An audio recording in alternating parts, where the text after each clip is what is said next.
Bonjour à tous, Sandrine Rousseau. Alors c'est très bizarre, vous allez voir un extrait d'une interview, mais elle admet, elle est pour le 10 septembre, mais ce que je ne comprends pas, c'est que tous ces gens qui viennent manifester, euh, en partie, ont fait voter Emmanuel Macron il y a 2 ans.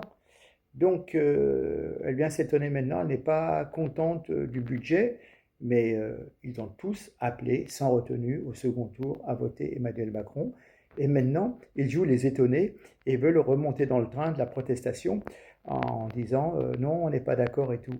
Mais ayant vu les 5 premières années de la présidence Macron, ça coulait de source qu'on allait continuer à réduire le pouvoir d'achat des Français. Donc, franchement, c'est de la récupération politique incroyable. Allez, regardez voir. Mais une mauvaise foi insupportable.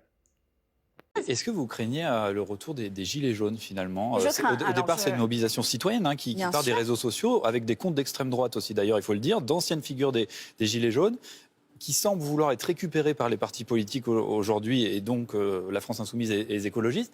Est-ce que vous craignez finalement un blocage un peu durable du pays, et donc le retour des Gilets jaunes en France ? Mais moi, je ne crains pas les Gilets jaunes. Les Gilets jaunes, c'était un mouvement populaire qui disait, et vraiment, il faut regarder la sociologie des Gilets jaunes. Il y a plein de personnes qui n'avaient vraiment pas 1 euro d'avance. Enfin, je veux dire, moi, je crains pas les gens qui n'ont pas 1 euro d'avance. Au contraire, je voudrais que nous les entendions. Donc, c'est ça, le 10 septembre. Je voudrais que nous les entendions. Je voudrais que nous entendions ce peuple qui se lève. Et oui, les revendications ne sont pas encore d'une clarté complète. Mais en tous les cas, ce mouvement de ras-le-bol, ce mouvement de dire nous ne pouvons plus vivre dans ces conditions, il faut l'entendre.